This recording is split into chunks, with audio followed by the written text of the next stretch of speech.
Hello and welcome to RECENTERED, a VR podcast that we optimistically used to describe as concise VR and AR discussion, but then we actually used a dictionary.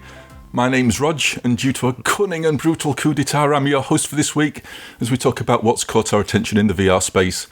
Joining me is the original, and I think we need to consult that dictionary again, #ProGamer.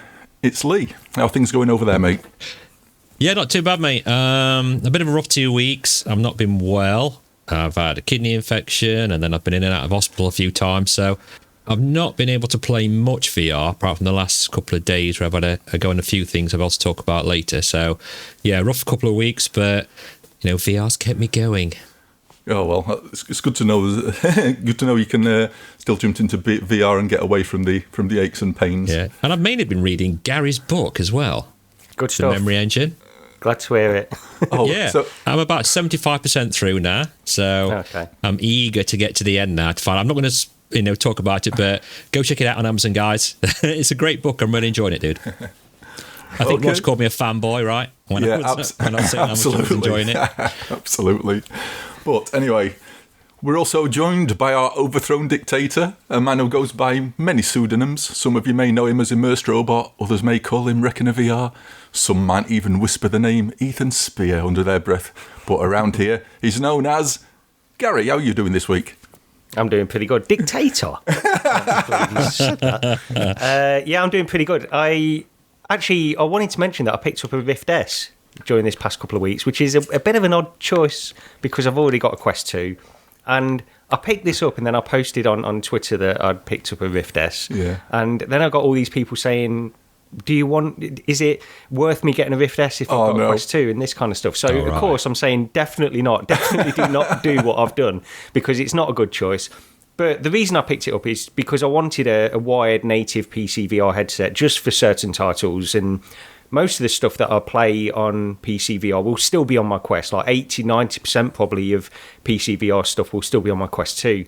But the Rift S is really just for certain things. Like I wanted it for Microsoft Flight Simulator, and really it's for games that just require a little bit more tweaking and optimization and stuff, because it's easier to optimize with a wired PC VR headset than it is with a Quest 2, I've found. So yeah, I've got it. It was only £130. It's a used one, so it's not. I'm just got it really just tied me over for a few months until I can find a decent PC VR replacement. But I don't know what's coming, and I don't know. I don't think there's anything on the horizon necessarily that is going to be dedicated PC VR, but maybe the Quest 3 will provide a better Airlink kind of solution and stuff. So yeah. Well, that's not a bad price. I was expecting you were going to have paid more than that, but yeah. I was going to say that was a pretty decent price. I think I sold mine for more than that not long back as well. So you got a pretty good deal there. Yeah, well, I was just watching this auction, and I sort of jumped in at the last minute and just got it. I thought if it goes for, I think my maximum bid was something like £136. So I thought if it goes for less than that, I'll be happy to get it. I didn't actually expect to get it, so but yeah, it's not a bad price, and it's fine just to tide me over for certain titles. For the it's still a really good headset as well. I mean, I use mine. If you're a content creator, and I'll put that in inverted brackets, like me. It's a lot easier to use the Rift S to record PC VR with Oculus Mirror and have it stabilised so people aren't commenting saying how ill it's making them feel watching it. It's a lot easier to record when you're doing footage like that. So in that regard, I do miss mine a little bit, but I think, you can tell it is showing its age a little bit with the screens, and when you go from a Quest 2, or especially if you go from the Pico and then put the Rift S on. I think that's why I got rid of mine. I was like, wow, there's a big difference between these two now. Yeah. Right. Anyway, I suppose you should get on to what we've been playing this week. As people may notice, we are running a little bit, I won't say late with this podcast now, because we can't be late because we've actually rescheduled it. So from now on, we will be doing this on a Saturday. But due to that slight delay, quite a few games have actually dropped in over the past few days. So I've sort of been rushing to try and get some time in on those. First up, we've got Rogue Ascent. Now, this is a hand tracking game, although it does support controllers, and that immediately sort of sends up warning signs to me because I am not a fan of hand tracking. So this is like a sci-fi FPS shooter, and you can control the entire game just using your hands with different gestures. Hold your hand out and like pull the trigger to shoot the gun. But it's node based, and this is causing me problems with the game. But before I get onto my thoughts, Gary, you had a look at this as well. Yeah. So what were your overall thoughts on it? Is the hand tracking thing something you can get into? It's something I've tried on quite a few different games. So I go in now and again just to see how it plays in certain stuff, because Vacation Simulator, and there's a few other hand track games that you can play as well. That little puzzle one that you can actually manipulate the objects and stuff. I can't remember the name of that one now. What's it? It's basically like 3D. You're connecting the blocks together. Yeah. That's got hand tracking support as well. And then, so the problem is it's always just easier to play with a controller. That's the issue with these games. So this one, I will say, I think this one has got the best integration of hand tracking that I've played in any hand tracked based game so far. And I played this a long time ago when at one of the Retro Computer Museum meetups. Paradise Decay bought his Quest 2 with him, and I played this game then. Right. And I actually felt the same way as how I felt now. I think the game is actually really well done. It's really sort of well polished, and it's got a nice aesthetic about it. It looks really good in the Quest 2. The hand tracking works, but it's still got the limitation of the hardware that it's running on with the hand tracking. It's not got dedicated hardware to make the hand tracking really flawless, and that's the problem you run into time and time again with these games. And it's not that it's like unplayable or anything like that. It's just a little bit finicky, and you feel like you would just do that a little bit better if you just had a normal controller wandering around these levels rather than teleporting from node to node. And I did try it with the controllers actually briefly, and because you can use controllers, the problem is the integration is basically the same as the hand tracking integration, so you still have to raise the controller, go from node to node and that kind of stuff. Like I say, I think this is one of the best hand tracked games that I've played so far, but the hardware just isn't quite there yet. Maybe when we get better hardware, this game will improve, tenfold really based on that. But it does work, and you can play it, and I progressed through a few levels. So I wouldn't say it's terrible at all. The game's certainly not terrible. It's just that limitation of hand tracking really. And I totally agree. It's the hardware letting down the game. And like you say, while you can play with the controllers, the problem is the game is based around the hand tracking. So you sort of like hold out your hand towards a node and then you teleport towards that node. I was even using the controllers. I was missing just not being able to free locomote around to dodge out of the way of the incoming enemy fire. And I'd find that I'd get into situations where, because you can hold both your hands up in front of you, can't you? And it creates a shield and it blocks the incoming fire. The problem being, you also need to, when you're using your hand as a gun, you need to hold your hand sort of vertically, and it does like a reload while you're pointing upwards. The problem is, I'd run out of ammo, start taking fire, put my hands up to block the incoming enemy fire, and I'm just stood there blocking the incoming enemy fire, and I can't reload my gun because I'm making a gesture to create the shield. Now, as soon as I let down the shield to reload my gun, I start taking hits, and because you have to sort of like hold out your hand towards a node to move away, I'm taking damage while I'm sort of like gesturing and waiting to teleport to a node to get out the way. So it felt awkward. So I will agree, it is the best hand tracking sort of experience / demo that I've actually tried. It does work pretty much better than anything else. I'll definitely agree with that. But because it's based around the whole hand tracking thing, we haven't the hardware. It just isn't good enough, and if anything, that's what lets it down. I really like the look of the game. I love the visuals. It again, better than, I prefer the visuals to something like Compound, which is, I know I keep comparing stuff to Compound, but it's just sort of kind of reminds me of that sort of thing. But I like it better. But if you're into hand tracking stuff, check it out. It's probably the best example of that sort of thing. But I think because it's designed around that, it kind of lets it down a bit. Yeah, agreed. Yeah. So next on the list, I should actually say, It's blah, blah, blah. I forgot what I was actually going to say. Launch date for this. It's not actually out yet, is it? We've got May the 4th down. So yeah, that's the official store release. That's the official store release. It's gone on the official store. And just want to say thanks to Cleek Whalon as well for giving us the keys to play. I spoke to him on Discord. I think he's like the main dev or one of the lead devs for it. So yeah, appreciate the keys. Thank you very much for that. Much appreciated. So yeah, next on the list we've got Vertigo 2, which you guys have been playing more of. How's that been going? Go on, Lee. I'll let you start on For this. me, horrendous. I think someone commented, right, on the last podcast on YouTube. Was it GT, who said, let me know how you get when you get to the fire monster part. And, well, it took me like a week to even get to that. I don't know. I've got some problems with the difficulty. I know it's kind of challenging anyway on normal, but it seemed to go from like being quite challenging to being almost impossible. And then I'm like a little bit stuck. I got stuck in a corridor fighting these robots for like 5 days. I think I told you, didn't I, Gary? I said, look, I'm stuck on this bit. I just keep getting blitzed by them all the time. And the only reason I managed to get past is because I loaded up like an earlier save point and got these gas canisters and chucked them down the bottom of this corridor. So when all the big dudes were coming, I just like blew up one of them gas canisters and it managed to kill them, and I managed to get through that way. But, I mean, I put up a little video, I don't know if you're showing it, but I just kept dying all the time at that part, and I think that's just a snippet of my 55 deaths. Yeah, I think that's what I'm showing now, that corridor, that is a tough section.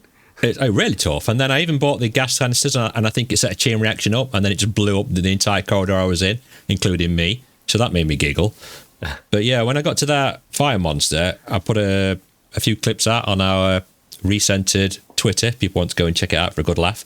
I mean, I was like dying within seconds. I just couldn't keep up with it. I know you've got to use teleportation, right, to try and escape it and chuck those smoke bombs and things like that. But I had half an hour on it, and I was like, wow, this is for normal. This is really, really hard. And I'm seeing quite a few people saying they've had to put it on story mode or the easiest mode possible to try and just get past that bit, because it does take some killing. So I don't know how you've got with that part, Gary. I think you've got further now. Yeah, I've not got past that lava monster thing yet. Anyway, so I got to that. I didn't have too much of a... I didn't have loads of issues getting there, but it's not... It is a challenging game, and I think it's meant to be challenging, but that it suddenly goes from like almost relatively normal challenging to something like Dark Souls level challenging with that boss. It's like... Because initially I was thinking... I didn't know if my gun was doing any damage. This is part of the issue, a little bit complaint that I've got, really. I didn't know if the shooting it was doing any damage, so I thought, well, there's all of these extinguisher bombs lying around, so presumably I've got to pick them up and just throw them at it as I'm avoiding its attacks. So I tried doing that for a while. That didn't seem to do anything either. So apparently, I think I spoke to you about it as well, and apparently you are supposed to just keep shooting it and then use the extinguisher bombs at the end or it sort of goes like white molten hot, and it starts squealing, and then you chuck these bombs in, and then it sinks back down into lava, then comes back up again, then you keep blasting it with the shotguns. But yeah, I mean, I totally agree with your point there, because I was like shooting it with the shotgun thinking, am I doing damage? Am I supposed to be using the shotgun to kill it, or have I got to use a different gun? Or I got a bit confused with that. That's the thing. If you don't know if you're even doing... See, for the first 20 minutes of me trying to do this, I was trying to do something that just throw them bombs in, because I couldn't... It reminded me, the reason I did that is because I don't know if you remember Quake, the original Quake, that first boss that you come to in that, you have to lower down the lightning gun. It's like a lava monster, similar to this, really. But you have to lower the lightning down step by step and then kill it. You can't kill it normally with your normal weapons. So I thought maybe this is like a take on that. You can't just kill it with your normal weapons. You have to use these extinguisher bombs. And it doesn't help if it doesn't make it clear that you're actually doing any damage when you're shooting it. So I was going round and round in circles, teleporting around. I found it easy enough to avoid the monster for however long really I needed to. But eventually, like it's the reloading as you're teleporting around. I'm trying to also reload as well, which is just really difficult to do and still stay out of his way. That's part of the issue. So I just need to get good. I think I've knocked it down to easy, and I had one more go at it on easy, and I got a lot further, but I still didn't quite do it. So I'm just not very good at games, I guess, and that's what it comes down to. I will do it. Yeah, I will do it eventually. I know I will. But yeah, I think people have said as well, this might be one of the harder bosses, even though it's the first one. Yeah. So, I'm hoping the others, I can work them out a little bit easier than this one. But I mean, it's still a great game anyway. It's great fun. I mean, on the lava bit as well, I felt a bit like the Star Wars Revenge of the Sith or whatever it was when you're floating on the lava going down. I thought that was, looked quite cool. And it's still a great game. I'm really enjoying playing it. I'm just really stoked. But I just want to say a thank you to 99th VR as well, who listens and watches the podcast. He actually told me that there's a stability setting for streamers, so you can actually set it up so it's not shaking about on the screen and things like that. But it's on the actual window of the video on your PC. There's a little camera in the corner, and you click that. And then that's where you set up your first-person perspectives, or you can have it third-person or take selfies. And I couldn't find the settings for it in the game, and he actually told me, well, it's not in the game, it's actually on the video screen you can see on your PC. So I appreciate that, because I had no idea where it was, and I wanted to try and do a little video of it. So yeah, thanks for that, dude. Yeah. Right. Okay. Next up, we've got A Night in the Attic. Now, this one's by Mighty L Studios, who I wasn't familiar with. Looking on Steam, they've only done one game before, which is a flat game called The Big Con, like a cartoony adventure type game. But A Night in the Attic is basically, it's based on the old roll a ball bearing around a plastic maze sort of thing, what I used to play with when I was a kid, if that's not showing my age. And they've taken the idea of, instead of just having a ball bearing or a marble, you take that and you plop a character on top. And in this case, it's based around Arthurian, sort of an Arthurian legend story. You play as Guinevere, and you pick up a board and basically roll the marble, or roll Guinevere, around the maze and solve puzzles, etc. Now, this one, it's another one of those games where I liked the idea. I like the idea of taking that sort of simple concept and adding something to it. I just wasn't a fan of the execution. Now, I'm assuming these guys are a very small studio. I mean, this game's it's £8 on the Quest store. It's £8.50 on Steam. So it's not a lot if you want to take a look at it, and if you like these sort of like puzzle games. But it didn't really. I just really didn't do it for me. It seemed a bit of a waste of. I hate saying a bit of a waste of VR, because basically all you're doing is taking this table, holding it, and rolling the marble or rolling Guinevere around, and everything else is sort of you're in an attic, hence the name. And there's a few things around. You can get objects what you can pick up during the level, and they appear actually in the room you're in. And then you can use those, there's like a crank handle, and you can use that to like wind bridges up and down, or walls out of the way and stuff. But it didn't massively grab me. It needed something else. It needs something more beyond that small play area you've got, because it is a small play area, because it's basically a small board you're holding in front of you. And I don't know, it needs, for something what's focused on that such a small area, considering you're in VR and you've got the whole sort of like virtual world around you, there needs to be more in your world, even if it's just effects and little bits of detail and things. It didn't really grab me, I must admit. Gary, you played this a bit as well? A little bit, yeah. And when I first loaded it up, I didn't know anything about it really, and I thought once you get into that first level, I was like, okay, so is this it? Or is this the game? And I think you mentioned, Rog, that it's sort of almost mobile-esque. This is a kind of mobile, like an iPhone game or something like that, an early iPhone game, really. Because you had these types of things on that where it was using the gyro to rotate the board, and it's a bit like that. I think for what it's trying to do, to me, it does achieve it. I think it does it pretty well, but it's not really trying to do that much either. That's the problem. It's like you, I guess I agree, it's more like it just didn't grab me to want to keep playing it. I think it does need something else. I think that's the point. I think that's what it needs, something else to differentiate it from what this is. But I don't know what that would be. But it's just I think I was talking about this with Lee, and I think it needs a budget behind it, and it needs an IP, because what I said to Lee was this needed to be a Star Wars game where you're rolling BB-8, the droid around. You know what I mean? Yeah. That's what it needs, and it needs something much bigger behind it to support that sort of simplistic sort of game. And like I said, it's £8, so if you want to check it out on the Quest store, you know, it's there. Have a look at it. You might enjoy it. You know, I think I mean, you could I think younger kids and stuff might get something out of this. If I put my daughter in it, I think she'd probably enjoy it for a little while. But even then, I don't know if there's enough to keep her really coming back to it. But yeah. I had a very, very brief go, and I had some trouble with the controls. I spoke to you about it, Roger, didn't I? Yeah. You know, imagine tilting something forwards, then tilting it backwards, and then left and right. You'd expect it to do that, but I couldn't get it to move that way. I could only get it to move like forwards and backwards, maybe. And then if I wanted to tilt it the other way, I had to rotate the board 90 degrees. Did you have to do that, Gary? And then she would like move that way. So I don't know if I had some sort of controller issues or anything, but that got really frustrating because, I mean, my brain's a total thing on its own anyway. So to try and compute that, I can't turn it that way because it's not moving. Then I have to move the board another way, and then it's not level, and then I've got to turn it that way. I just couldn't. Yeah.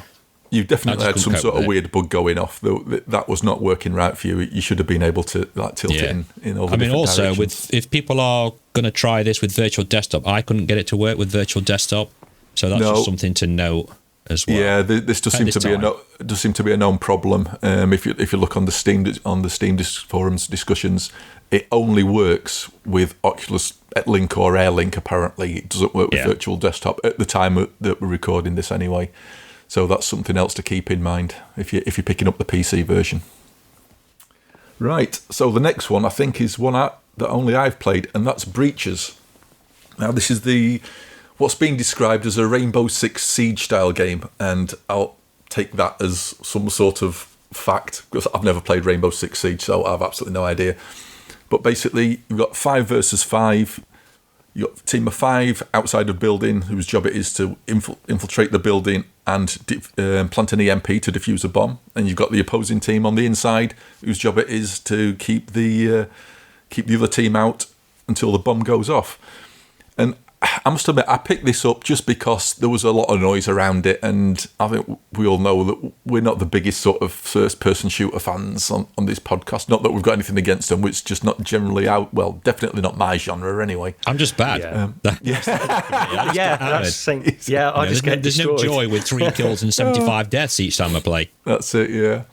But anyway, I picked this up and I jumped in with some of the guys off the Rendered Reality Discord, the usuals in there, so like Artful and Bluebell, Michelle, I think James, Techno Glitch, and a few others. I honestly can't remember, sorry.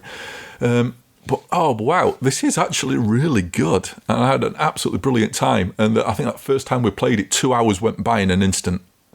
And it's like, whoa, what happened there? It's just, I mean, it's a shooter. I don't know what else I can say about that. But it just plays really well. It's got some nice little mechanics where you can actually shoot a grappling hook up the side of the building. Then you can scale up the building to where there's a window. And I didn't know about this at first, but then you hit one of the buttons. I think it's effectively you're clicking one of the analog buttons, and you like swing out backwards, and then you can fire at the boarded up window, and then swing in action style into the building. It's just really good. You've got a little drone you can have where you can send out and scout around for the other people inside the building. It just plays really well. It's not overly complex. You've got a simple biomechanic at the beginning where you can pick which guns you want, so you can have like a sidearm or a rifle. You've got like you've got like frag grenades, incendiary grenades, and some other stuff like healing kit that you can stab yourself with. It's just had a really good time. I don't know what else to describe it as other than it's a 5v5 shooter and it's worth looking at. But if you're on or in a community where you can arrange to have games with people who you know and trust, because don't bother buying this if you're just going to drop into random servers, because you'll be instantly assaulted with squeakers and you're just not going to have a good time of it. But I'll say there's regular games seem to be getting organised on the Rendered Reality Discord, on GT's Discord. Mac's been playing it. Zimtok's been playing it as well. So if you're in any of those communities, you probably easily get a game, and it's worth having a look. It's really, really good. Is it not appeal to either of you? Well, I know that everybody's playing this at the minute, so I've checked out a few things, and I don't know. I'd like to give it a try. I think that's all. How much is it? How much is this? Oh, it's not a lot. I can't actually remember. Is it not that? Let's have a look. Is it like $14.99? I could be wrong. It might be about 15 quid-ish, I think, maybe. I mean, this is what did really well in $30. In Alpha. Oh, is it 30? Okay, so it's a bit more. I thought it was cheaper than that. Yeah, according to this, yeah. Right. But it's got cross-buy on for the Quest. Yeah, it has as well. So, I don't know with this one. It's just one of those games that I think I've maybe developed a phobia of shooters at this point, just because I'm just not very good. Since I got out of doing Halo 3, which I was not great at, but competent enough to play, I've just not really ever got into them again. And maybe, because this is tactical based and you maybe have to go a little bit slower and there's objectives to do, maybe I could get into this, but I don't know. Have you been playing with your gun stock? Does it support sort of that kind of play? I haven't even tried. I haven't tried with the gun stock. I must admit I haven't. But I must admit, one of my favourite weapons actually ended up being one of the pistols. And I'm sort of like a pistol and grenade sort of player, it turns out. So I need both. I need both my hands free. Just looking at the price, what it was 23 quid if you buy it on Quest at least, or on the Rift store. But at 25% off discount, gets it down to like 17 or 18. So. That's, I mean, it is something that I'd possibly think of, same as Gary, because I just don't want to let other people down. With it being team-based, I just think I'm going to come on, I'm going to get killed, give our position away, and everyone's going to get blitzed within seconds. That's the only thing what I'm a bit worried about. Yeah, it's one of them games though where it's sometimes you just unlucky, and some other times you're really lucky, because I've gone into games where I've gone, where I've breached the building and then instantly died. But yet in another game where I was starting on the team on the inside, I went up to the upper floor and thought, I'll keep an eye out here.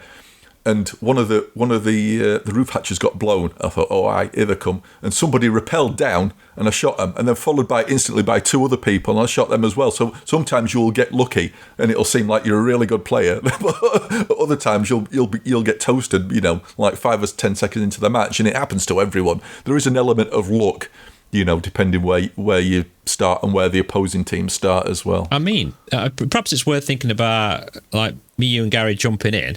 And I'll record it and then put a video out if people want to see that, and then you can see how bad I really am, and possibly Gary. But yes, well, I mean, the other thing is like spare spaces get filled up by bots. So if you wanted, you literally could play this by yourself on a team with 4 bots versus another team of 5 bots. So I think I'd do that first just to get to grips with it and stuff. Yeah, but I mean, it definitely comes into its own when you've got a full team. Is it just like one type of map on this, or is it like just like giant building that you're jumping in, or is there different ones? Or at the moment, this is the sort of only negative. Really, it probably needs more content in the way of maps. There's three main maps. There's 3 maps for the main mode. And then there's like a single map, which is like a team deathmatch mode, which is like a big warehouse, which is just a constant, in that mode, it's you respawn. If you die, you respawn and you're back in, and it's just team versus team until somebody wins. On the main mode, you've got 1 life, and if you die, that's it. You're dead till the end of the round. But the rounds are fairly short. Yeah, so you've not got long to wait before you're back into another game, because there is a timer on the bomb. So there's a finite amount of time, and it's not that long. It's a few minutes. It's not long at all. But it does mean if you die straight away, you might be hanging around for, depending on how, if it runs out to the time limit, you might be waiting around a few minutes until you can actually really do something. So you can fly around and look at the map and everything, but the enemy soldiers don't show up, so you can't help your team. as such. So, did you notice any bugs or anything like that with it so far? Or? I don't think so. No, not really. No. The AI, sometimes the AI seems really good, and then sometimes it'll get slightly dumb and make some odd decisions and sort of wander backwards and forwards, trying to decide where it's going to go occasionally. But yeah, other than that, no, not really. And it runs really well as well. When I was playing it, because I did the thing where, like, you know, what you said about just jumping into a game full of bots to test it out first to see what's going off. And I played that played it like that first on Quest. And the performance was absolutely solid. It was like, whoa, this is really good. And it looks good for a Quest game as well. That's the other thing. When I was playing online, there were more sort of noticeable hitches and things, but I think that's probably the old thing of putting it down to sort of the network traffic. I think that's what we're introducing, little hitches here and there, but nothing what you've not seen in any other multiplayer game ever. Yeah. So, you know, it's not the game. I think it's the networking. And, you know, considering we were playing, there were some of us like in the UK and I think most of them were probably in the States who we were playing with.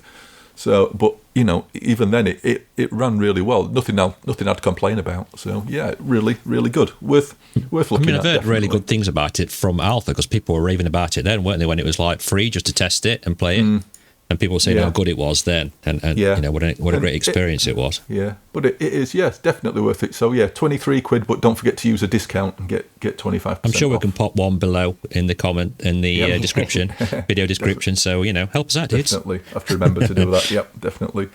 Right, so another month, another mini golf course. Apparently, the Temple at Zerzura, which this sort of surprised us on the announcement of that. And a screenshot came out first, didn't it? And we sort of assumed, oh, maybe this is the Around the World in 80 Days one. But no, this is the Temple at Zerzura, which is apparently some sort of mythical lost city in the Sahara Desert that's guarded by these massive giants that don't let people in or out. So it's based on some sort of mythology. And so we've jumped into that a couple of times, myself and Lee. So why don't you kick this one off, Lee? Well, I think I've vaguely, on the very first time I saw a screenshot, I did say, quote me if I'm wrong, this could be an Egypt map somewhere in the desert or something like that. And then we went, it could be, you know, Around the World in 80 Days, couldn't it? So, yeah, I was really impressed with the scale of it. It's massive, right? Even when you're looking up at these, there's like a massive temple, and then you're looking at these obelisks, and they look 100 feet high, and the sand's just everywhere. And they do play a bit more into the sand with this as well, which I quite liked. But I mean, obviously, I don't think they could get away with not putting sand there with it being in the desert. But some of the shots, you're like hitting it up the side of the banks onto the sand to get them down, and it's a good course. It's some of the little things, like you've got things flapping in the wind, and you can hear them flapping in the wind, and they've gone really good with the shadows and the light. And I said that to you again, didn't I? That they've probably, if anything, on the Quest version, they've perhaps gone a bit too much with it, because we're having a couple of issues with it, and it's the only map that I've ever had any issues, and it's only at like a couple of points where we seem to get some reprojection issues. Yeah, the point where you sort of like spawn into the game, you're in like a little alcove, and you sort of like almost facing a wall with, you know, there's hieroglyphics around and everything. And we both saw it in there. If you actually turned, especially if you use smooth turning, the reprojection was pretty bad. It's the worst I've ever seen in Walkabout Mini Golf. But once you got outside, it was fine. It's just that one area is just really weird. I think there's a bit as well when you've got some like cats. I don't want to spoil it too much, people playing, but it's just seemed to be like the back walls. It was there again, so I can really see it bad here. Yeah. And if anything, it will be slightly off-putting to people if they're not used to it, and you know, may disorientate them, you know, make them feel a little bit sick if they see that. So my advice is just to turn quickly. If I mean, it's sure it'll get patched or something. Yeah, but I was going to say that I'm sure if it's like a big enough problem that you noticed it, because I can't say, apart from very occasionally, that I've noticed any reprojection in it, really. Not too much, now and again maybe, but not enough to really impact anything. But I think the Atlantis course was the first one where it really started to become noticeable. I mean, not in a big way or anything, and again, I'm probably being really picky, but you can get into places where you can really see that they on Quest anyway, they are pushing what the Quest is capable of doing visually. with the amount of detail what's on the screen. And I think they're really pushing it again with the Zerzura course. It's it's getting to it's starting to get to the limit of maybe what a Quest can actually handle. I mean, it's very beautiful looking. It's a massive area as well, isn't it? It's not just like it's one area, then it's loading another area up. It's some of these walkabout courses are just humongous, like the Atlantis, and I think this one's even bigger. Yeah, this is the thing with the walkabout courses, because you can just like point your club up and take off and start flying, and you can get a total aerial view of the entire course. So it's it's not really segmented into chunks. You can see the entire thing at once. So it's definitely pushing what I think what a Quest is capable of. But again, it's the same price, £3, $4, isn't it? Definitely pick it up. It's worth your money. I've just got a quick question for you guys, and I'm not saying this is the case or even that this would ever be the case, but do you ever see a time where, because we get these courses so often, they're inundating us, is there ever going to be a time where people are just going to say, it's too much? I can't see how that can happen, because the courses are so low priced, and it keeps this game constantly in the conversation. This game is constantly being mentioned on podcasts or on YouTube videos and stuff like that. So I think they're approaching this in the right way. I just get worried that people are going to get some kind of fatigue from these courses at some point. And I don't know if that's true or not. It probably isn't, but do you think that could ever happen? I think for some people it might do, because they do seem to be sort of like pushing these out, or trying to push these out fairly quickly. But then again, it's like we were saying last night as well. For £3, we've had, I know myself and Lee have had 2 evenings worth of really good time in VR for £3.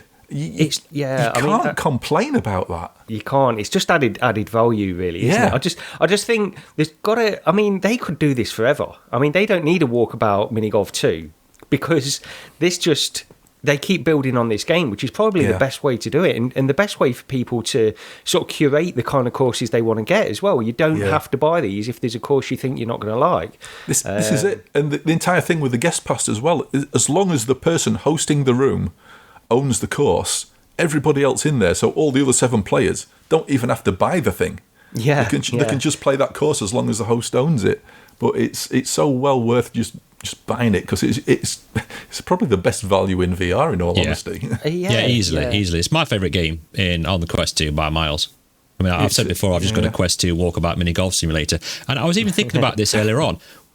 If this was the only game you played, if this is the only game that you liked, would you buy a Quest 2 just to play this game? And I was thinking, I probably would, actually.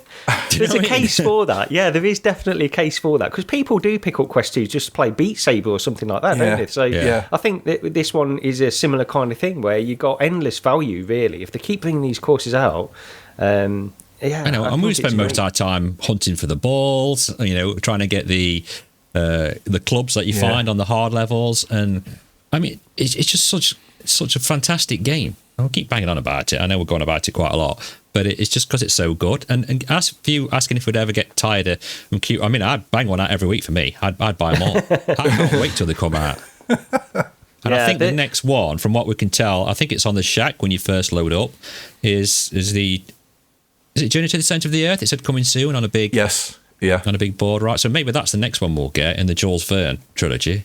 And I just can't wait. Bring it on.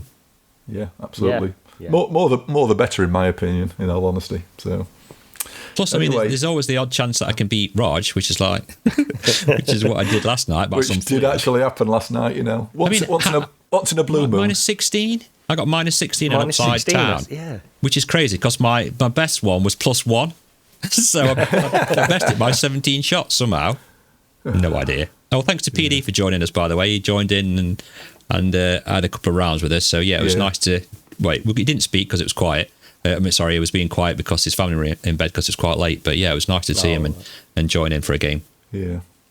Well, from a nice, relaxing game of mini golf to a medieval, which myself and I thought it's Gary who's played this one. I thought it was you, Lee, but no, I did load it up, but I've not had a chance. I was going to try and play it this morning, but I've had to go out shopping and do all the stuff, so I've not had a chance to try it yet. But I'm hearing good things about this too, so I'll let you guys talk about this one.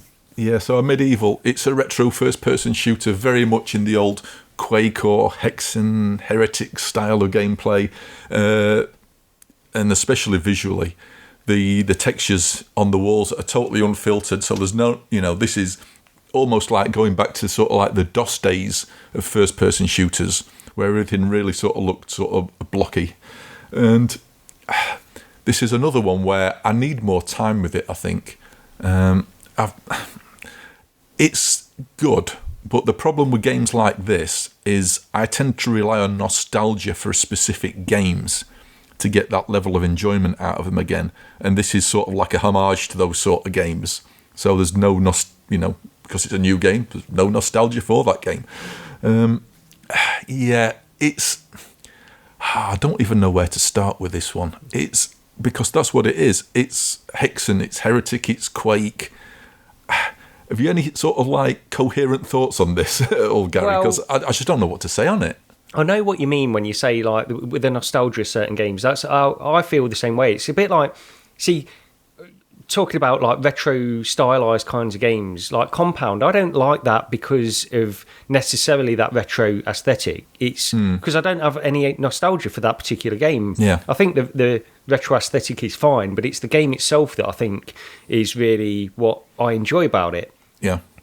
This one, I will say, although I've not got any nostalgia for it, anything like that, and it is actually a flat game as well. This came out, I think, previously on flat, and this is the VR version. But I think it's just enjoyable to play, this one. It's like just bombing around these levels, and you do move like at breakneck speeds, as you did in all the older kind of 90s type games. Yeah. And just fighting these enemies, which are quite varied, and there's a lot of variety of pickups and weapons and stuff like that as well with this, which keeps things interesting. But it just feels good. I think that's the main takeaway. It's a bit like Compound in that way from my point of view, because Compound felt good to play. This feels good to play, and that in itself is probably worthwhile. The retro aesthetic side of things is it's interesting, but it's not why I'd play this. I think it just gives it some context, because if it didn't have that retro aesthetic and it was going from like a more realistic or more modern kind of approach, you'd expect the gameplay to have more to it than it actually has. But the gameplay is Quake kind of gameplay. You're looking for keys to open doors, you're shooting every enemy you see, and that's all it is, at least from what I've played so far.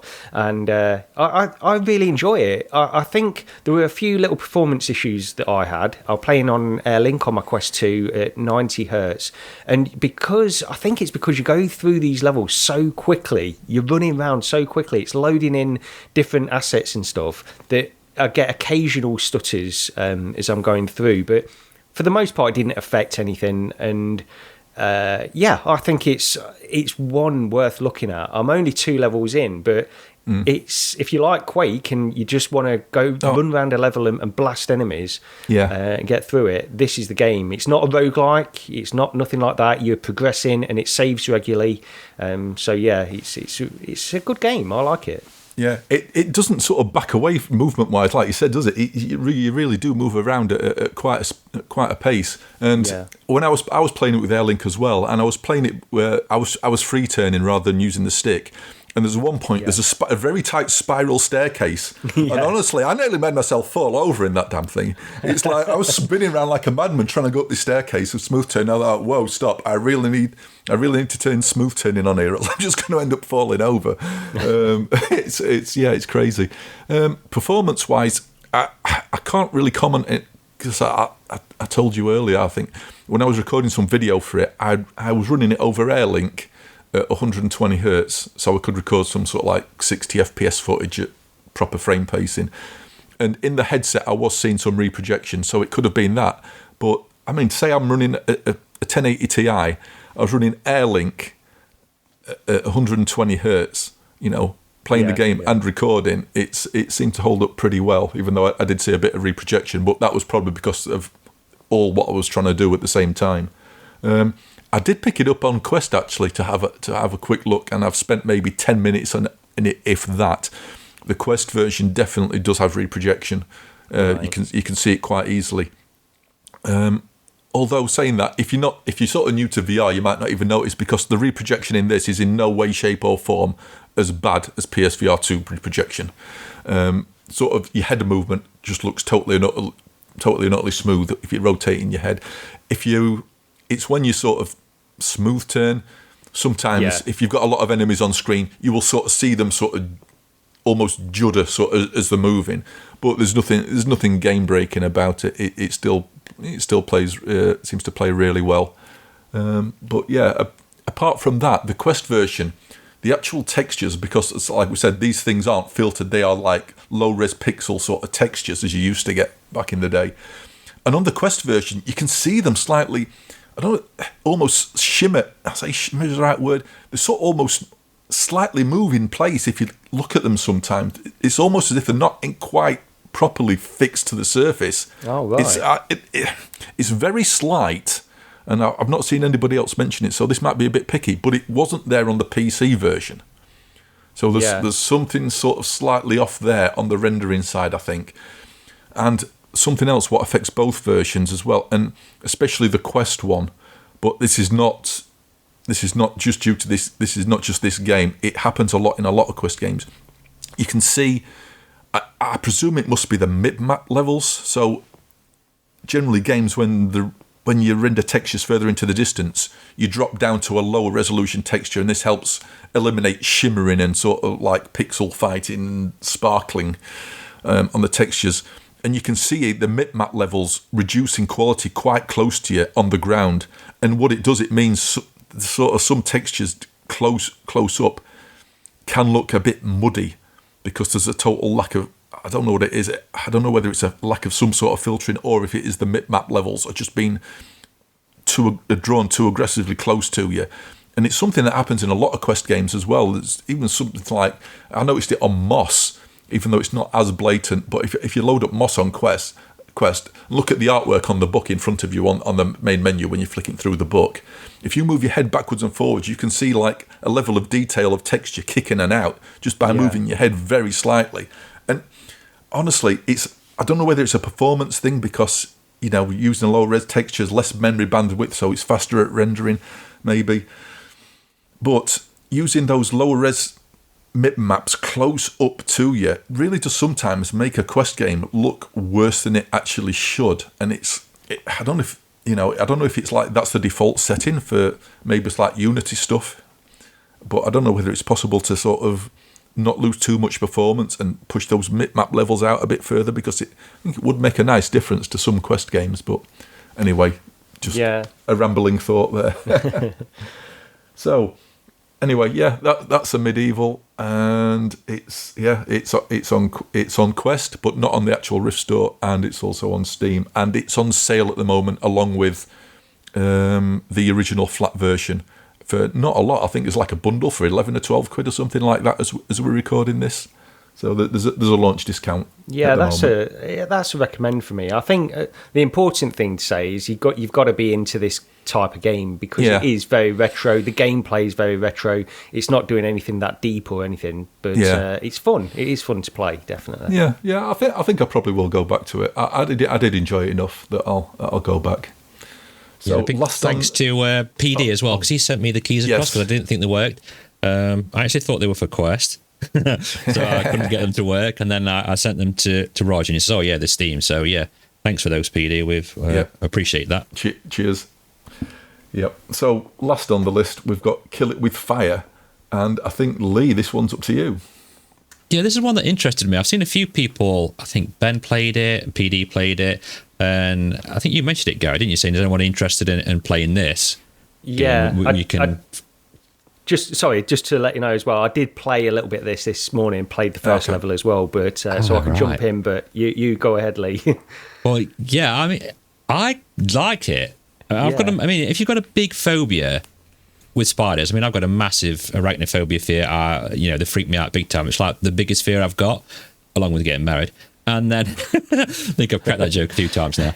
But yeah, it's really good. The spiders move really well, and when you locate one, it like comes out with all this like weird, like spidery, creepy music. I don't know how to say spidery music's a thing or not, but you understand what I mean, don't you, Gary? It comes out with this music, and it plays like a piano-y music, and the spider's running around, and then it'll stop, and it's gone hiding, so it'll hide underneath all the chairs, the tables, and Yeah, it's kind of got a kind of a walkabout golf look to the textures and how it looks. And even looking out the windows, I was really impressed with the amount of detail that you've got when you look out the windows in this game. But I don't know if some of those walk around. I wanted to walk around that little town that you're in. It looked great. I wondered if some of those things that you can see are different levels later on. Because I mean, the very first level as well, I think, is it called First Contact? That made me giggle. Yeah. I mean, it's got little like touches like that. And some of the things, I mean, I picked up, like, eventually you pick up like a kind of a flamethrower thing, and I almost set the entire bathroom on fire, and then you the more spiders you kill, you can unlock more things, right, Gary? And then I unlocked a drawer. It's got a magnum in it, so you can shoot the spiders with a magnum. And I thought, this game is brilliant. But you look on the trailer, there's loads of different kinds of weapons for it as well, which I didn't realise. Yeah, like ninja stars and things like that you can throw it to. Yeah. It's I agree. I wasn't expecting anything from this, honestly, but I thought I'm going to jump in and give it a try because you said you went in and you thought it was pretty good and enjoyed it. So I went in this morning just to play that first level, just to get an idea of it. And it's better than I thought it was going to be, definitely. And that aesthetic, that sort of walkabout, kind of polygonal kind of look to it, but really well done. It's not just your standard. You can tell there's been a lot of care put into these graphics as well. And like you say, the spiders move, and then it's that thing where you pick something up and smash it, and then you'll get this sudden sharp sort of audio, sort of just a sharp audio sound, so you know that a spider was somewhere in that thing that you just broke. And then you're looking around for it, where is it? And then you see it dashing along the floor, and you just it's just about killing spiders, really. And I don't have a phobia of spiders or anything like that, but this is well done for what it is. It's far better than I expected. I mean, I'm guessing it must be really hard to try and get these spiders, because they behave like spiders. I mean, the one was in a box, and I tried to chuck it out of the box, and it ran back upside, inside the box. I was like trying to smash it out, and then the jump as well. So I mean, you can set these settings up. In the settings, you've got various arachnophobia settings, so you can, if you don't want them to jump out at you, or you don't want them to run around and things like that, so you can tick all them off. So it's a game about killing spiders and being frightened of spiders. So, I mean, even though they put those options in, I kept them on. But yeah, I just squealed like a girl. I mean, I will have a video coming out, but there's lots of, I might have to make it parental guidance only, because it's going to take me that long to bleep all this out. Yeah, I enjoy it for what it is. It's it's good fun, right? I mean, I smashed the living room to bits. I picked one of those giant speakers and I smashed the TV, the 50-inch TV that got smashed to bits.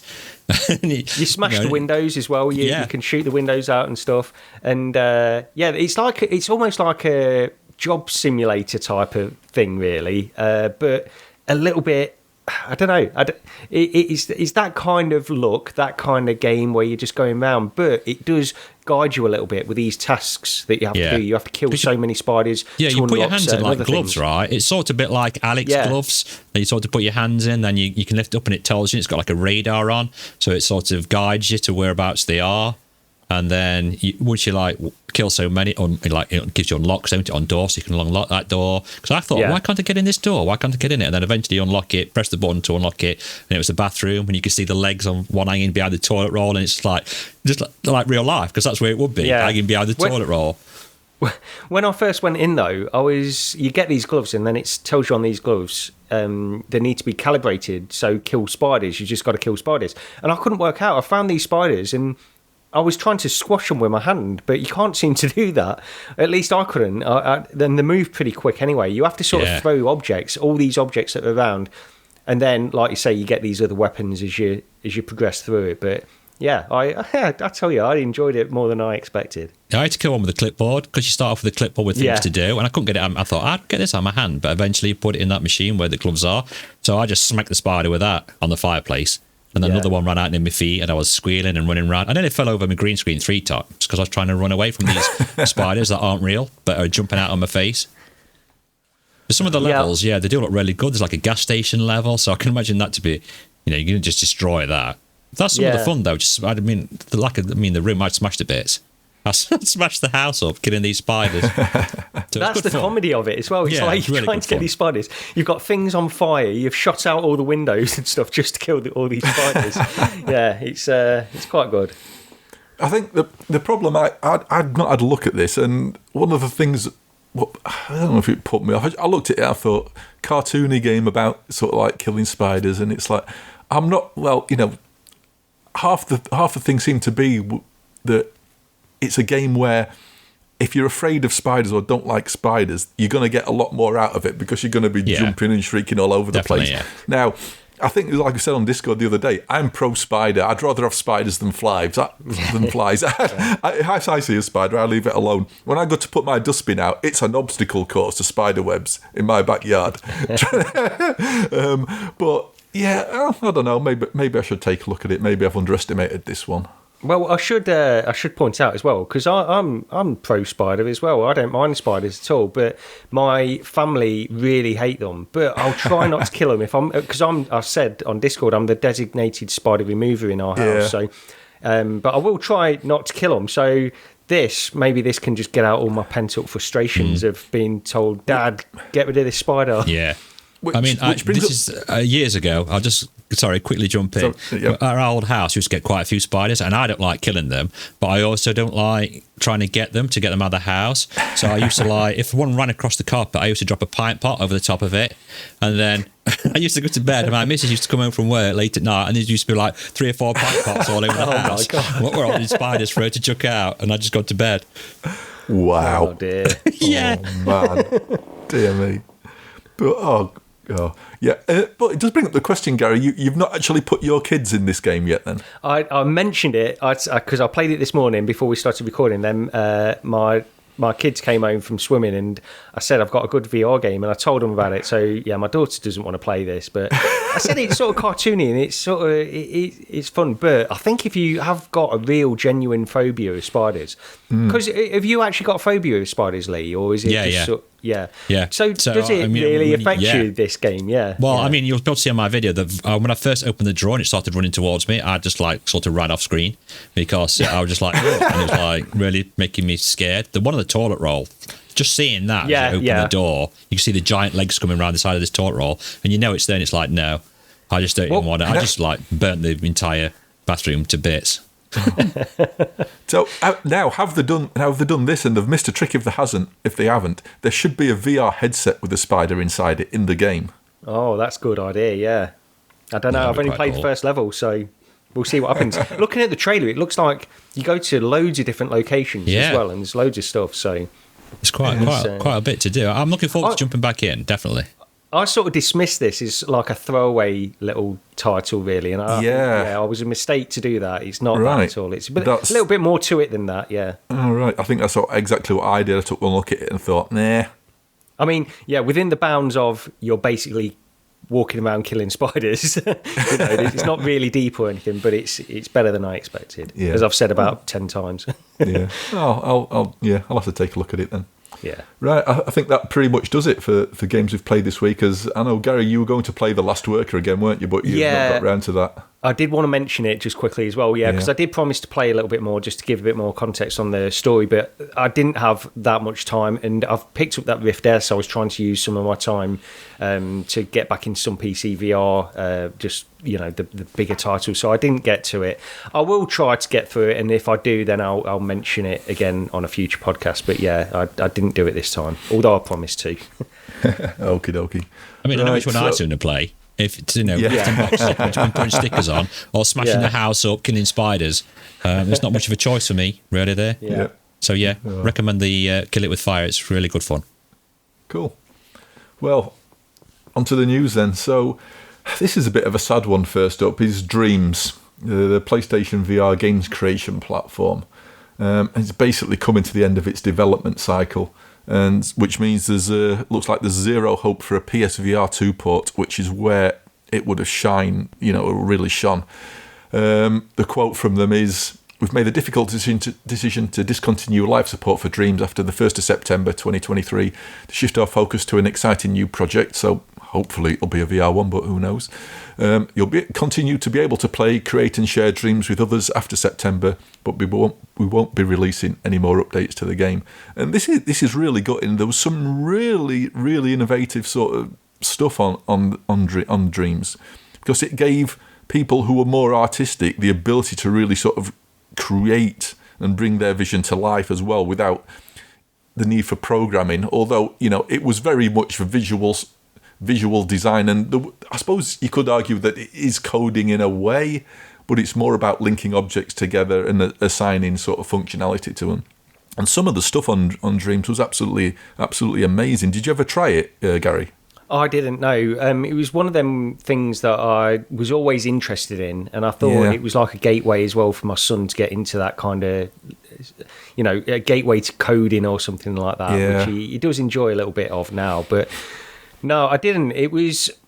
This is Media Molecule, isn't it? And they were developing this for so long. Yeah. It felt they didn't bring anything out for such a long time, and this felt like it had potential, but I just don't know it. I don't know why it wasn't a bit more of a success, because I don't know if anybody would call it a success. We don't know. I don't think I know like specific numbers or anything like that, but it just felt like a bit of a failure. Like they never quite got the audience that it probably did deserve. Yeah, a really good idea, just didn't work out for some reason. Yeah, it just didn't really seem to grab the mainstream sort of attention, did it? I think there was a very sort of hardcore audience who created some amazing stuff.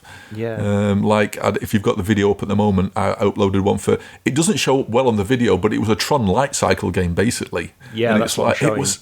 That was really good. Did you ever try this, Lee, at all? I'm thinking. PD put me in something, because I know he was a big fan of the Dreams one. I'm sure I played some like a train thing, or it might have been the Tron thing that I had to go on. And I thought it was, quite impressed. It's quite good with what I had to go at. So, I'm a bit saddened by it not being... Yeah. I think something like this on PS VR2 could have really done really well. It really could. I think the biggest thing, or I can't say biggest mistake, but the biggest missed opportunity was this was never on PC. I think that's what was needed. Because there were limitations to what you could create. You had basically a memory pool of what you could use, for the amount of objects in your scene and stuff. And obviously that expanded once it went from PS4 to PS5. But I think PC, it would have, that's what I think it could have found a really good home there. It's just an absolute shame that they're killing it off, really. Anyway, on from that one, this one, we noticed on the Ghost Howls blog that Pico have launched the Pico G3, which is a successor to their G2 3DoF headset, and this one's 3DoF as well. I'm just mentioning this really because I've seen lots of comments of people confused as to why this has been launched. And this is not a consumer headset; it's a business and enterprise-oriented headset. It's like we just said, it's the follow-up to their G2 headset. So they've obviously got a market for this thing, and all they've done is basically upgrade it. The G3 is basically a Quest 3 spec-wise, apart from the fact it's 3DoF and you don't get tracked controllers. It's like a little remote. So it's a business / enterprise follow-up to the G2 headset. So nothing that interests anybody when it comes to gaming. It even runs its own business storefront as well. So it's not aimed at us. So if you see the G3 mentioned, then don't worry about it. It's not for gamers. The next one, well, a Business Insider report. I'll just read what we've got down here. Claimed Meta were doubling down on gaming, and quoting a source as close to Meta as enthusiasm from Zuckerberg and other company execs around gaming has grown in recent months. While the founder and CEO's overall tone on the metaverse has become more subdued. Now, this was followed up by a Meta product manager later calling the Business Insider report categorically false. And then we got the layoffs. 4,000 more layoffs at Meta, including Ready at Dawn, who did Lone Echo. Apparently they've had their team cut by a third. And Downpour as well, who did Onward. And I somehow missed that Downpour had been acquired by Meta. That one passed me by entirely. Yeah. So any hope, there was initial hope of, oh wow, Meta have finally realised they're a gaming company, and then they've poured water on that. So, I mean, what else can you say? It's just more doom and gloom, really, isn't it? Yeah, initially that first report was, something I posted on our Discord because I thought this is good news. We're getting something here, and maybe it points to what we're going to get with the Quest 3, because we heard about the fact that they tried this Quest Pro, a great headset, but it didn't attract the audience that it was really designed for, which was sort of business and that kind of stuff. You see people who are gamers say how great it is, but it's just too expensive. So I was thinking, and then it came out that they're not planning another iteration of Quest Pro for quite a few years. I think Boz said that on Twitter. So that pointed more towards this direction with a Quest 3, and what comes after that is being perhaps more focused on gaming based on this Business Insider report. And it just didn't. And that's why I thought this is a little bit of good news. Let's get something. Let's get a gaming showcase. Let's get something out there. And then, of course, it all breaks and we got 4,000 more layoffs, and they're letting people go at these studios, which baffles me. I do not understand this at all. I mean, Downpour, fair enough, they've got Onward. Presumably they're working on something else, but I think the creator of Onward from that studio has actually left previously anyway. And now they've let go of, I think it was 4/5 of... Yeah, it was a lot from what I read, yeah. Quite a lot. So, and as you mentioned, Rog, third from Ready at Dawn, who made Lone Echo, Echo Arena. These things, it's just a constant barrage of bad news, it seems to be, if you're a gamer for this stuff. So, it's not good news, but it's probably worth covering anyway, and hopefully things will change. Yeah, it's just it's doom and gloom, and it's just that initial report of Meta are focusing on games. I think I posted in our Discord, and I was half expecting Boz to do a sudden 180 and come out with this some quote of we've listened to you, we're not going to be shutting down Echo Arena now. But obviously that's no.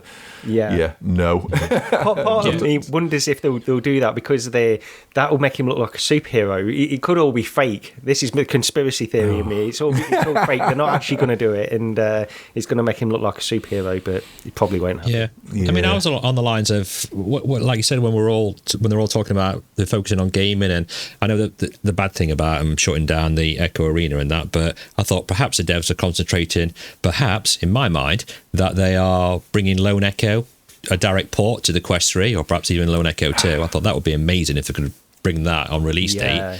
And then you see that they're laying folks off, and it's like, well, right, okay, then perhaps that's just totally destroyed that dream in my brain. I can't see them doing that now.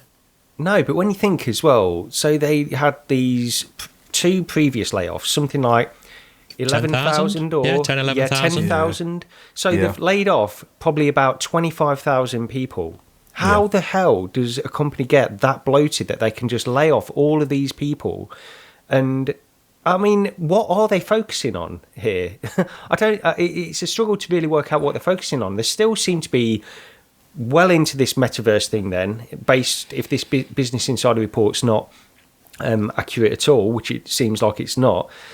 So, but they're letting people go from various areas of their company, it seems, but they're still, removing people from the area that they're focusing on in terms of gaming as well. So the metaverse isn't just...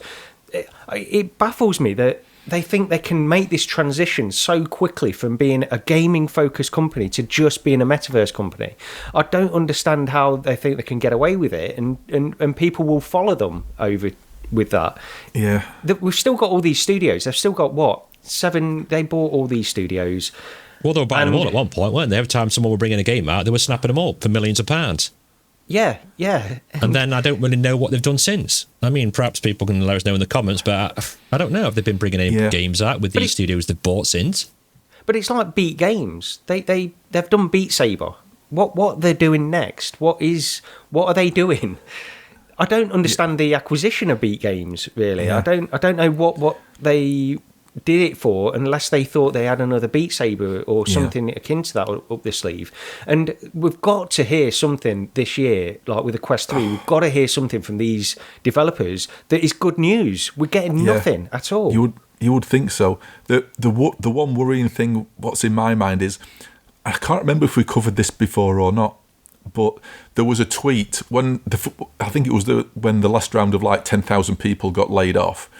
There was somebody on there, and I think other people have confirmed it as well, but somebody who got laid off said that basically Meta were laying off people who weren't actually even working on anything, and that there was infighting to try and get a position working on projects within Meta, and which sounds crazy. Yeah. But from what they said was, their quote was, talent was being collected like Pokemon.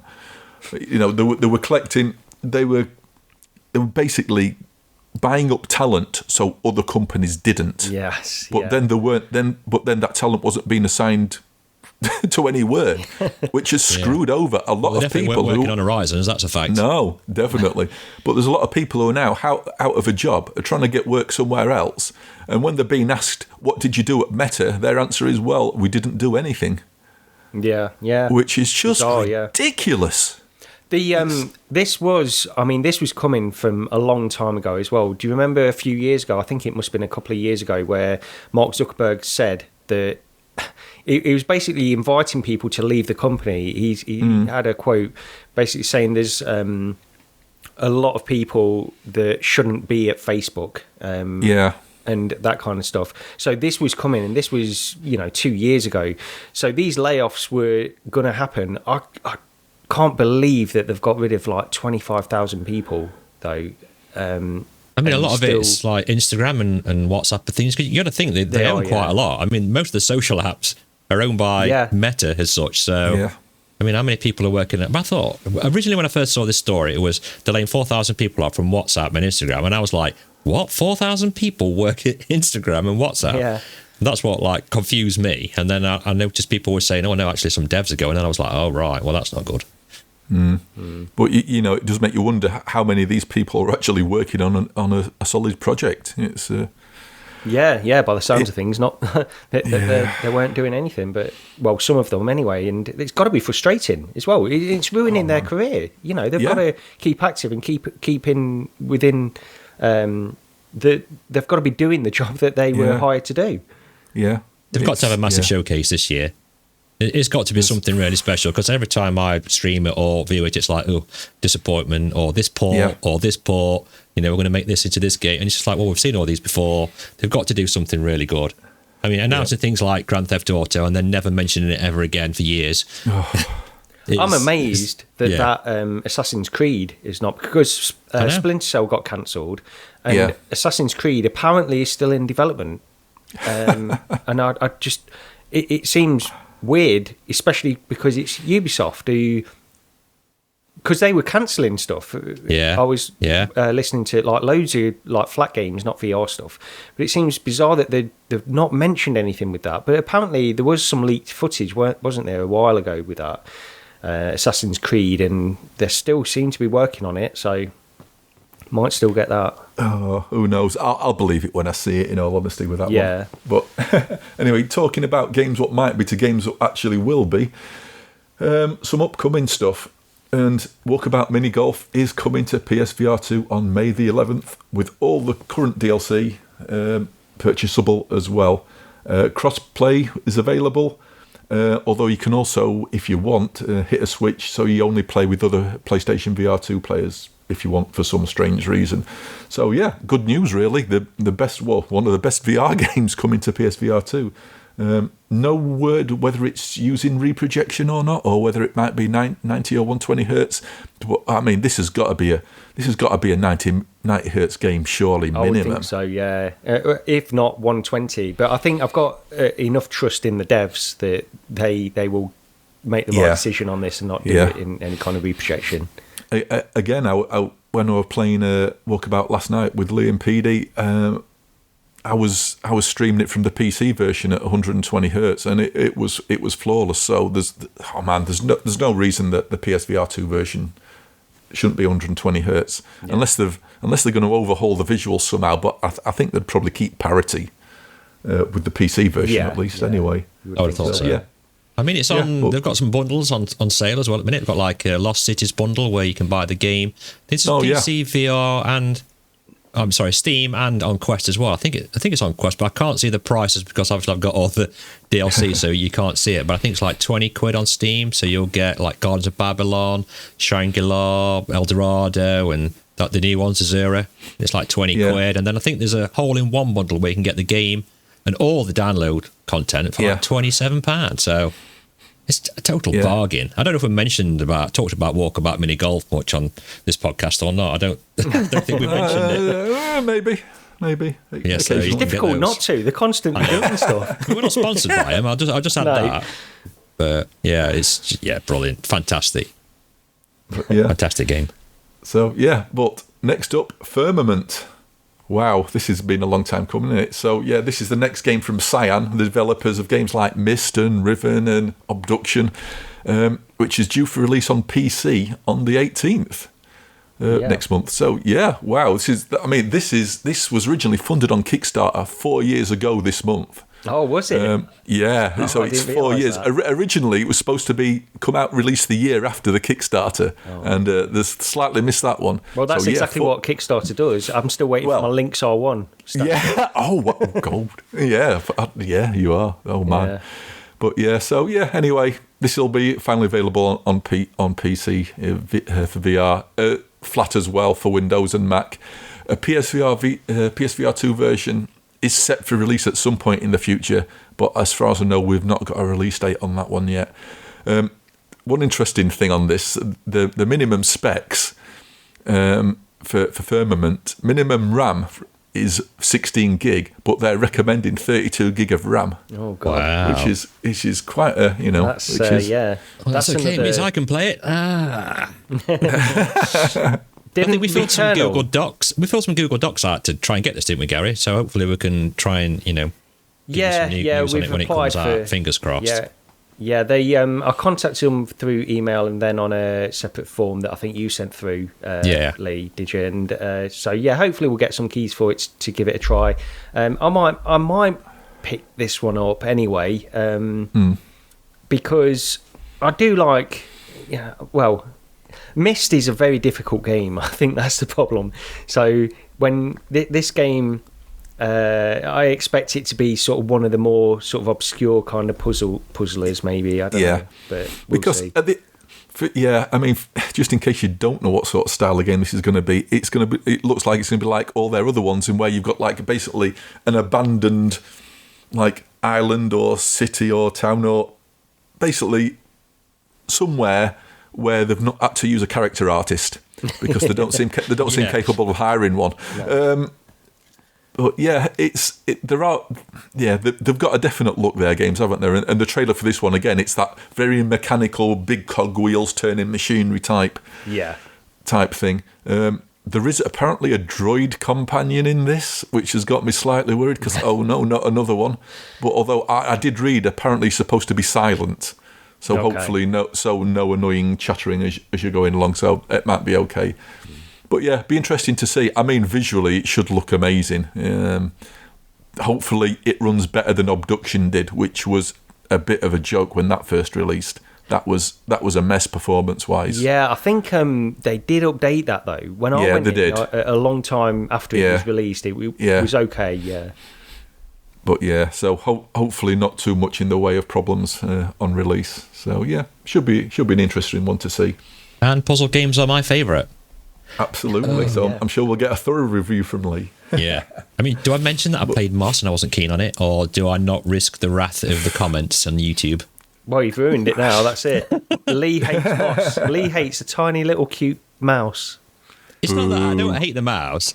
I'm getting a bit. I mean, I did a video where I played like 25 minutes to part where I think your dad goes off on a giant squirrel, and I said we should get squirrel transport instead of paying petrol prices and all that. Yeah. But getting past that, and you go into the catcoomb type things, and it just seems to be one same sort of puzzle. Raise this block to get on this block, and get this beetle to shoot this, and get it to stand on this to open it. I mean, I don't know if there's probably more than that, but I've gone through like 5 or 6 screens now and it's the same sort of thing, and I'm like, I'm getting a bit with it. I don't know. I think the second game mixes things up a little bit more. The first game is probably mainly that, but the combat gets a little bit better as you go through. But not everyone has to like everything, do they? I mean, it's pretty. It's a beautiful looking game, and I think it's one of the very rare ones that actually nearly brought me to tears when I saw how great it was.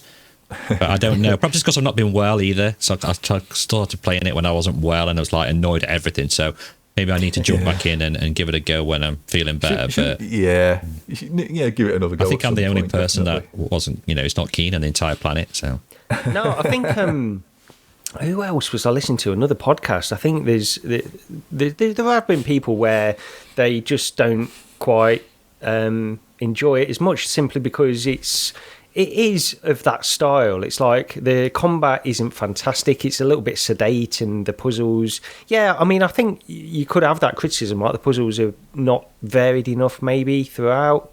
But yeah, not everybody likes it. But yeah, I think the second one especially was a better game. I'll have to give that a go. I'll have to give the second one a go because I have got it. I've just not installed it. So I'm just trying to go through games that I've got and never played. Yeah. The thing is, the second one does basically continue straight on from where the first one finishes, and I'm pretty much sure they said in an interview originally this should have been a single game. So it's not a different story. It's exactly the same story. It's part two. It is literally part two. Yeah, I'll pile through this then if Gary goes through The Last Worker. Deal. No, gosh. I'll do my best. Right, so on to the next one then. And later this year, Team 17, they've been around a while, will be publishing their first VR game, which is Killer Frequency, for Quest 2. Now, I've not really heard of this before, and until I started looking online, and then I got confused because there was gameplay from like 3 years ago. I'm thinking, what's going off here? But it looks like this is a game that originated from a game jam.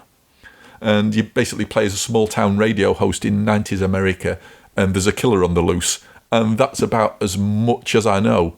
Apart from the VR version, it is going to be Quest only, despite the flat version coming out on PC and console. From the sort of like... The only thing I've seen of this basically is the trailer, and it sort of looks intriguing. So I think it might be... I like stuff where it sort of like throws you back to the 80s or 90s, so I'll be interested in looking at this one.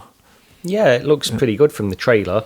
Team 17 were one of the best Amiga developers, I thought. Yeah, that's what I'm trying to... I'm just Googling the name there, because I'm like, well, that really, it's ringing on my nostalgia strings. I'm like, that sounds familiar. Oh, come on. So I was checking it, yeah. Project X, Body Blows, Super Frog, all pretty much all with it, like Alistair Brimble soundtracks, I think. So he was another sort of like prolific Amiga musician from back in the day. So I absolutely love Project X. That's one of my favourite side-scrolling shooters. That is, and it's probably just because I played it so much. But it's very difficult. It's a difficult game, but it's still good. There was on that one. I think it was a Starfield. I can't remember, but if you had a slightly later Kickstart version, you got ECS. It was ECS. No, that was it. It was ECS enhanced. I think. Right. I think you got like an extra Starfield. There was something about it anyway, but I don't know. It's a good game. Good development. I wonder how many people from the Amiga days are still there though that are making this. It'd be interesting. It'd be interesting to know, wouldn't it? Oh man, can you? Wow. You'd have to bring them out of cryogenic freezing to make the game. Enough reminiscing, unless we want to do a retro podcast. But maybe one day. Maybe one day. But next thing, Red Matter 2 coming to PSVR very soon. Apparently, that's the only date or approximation.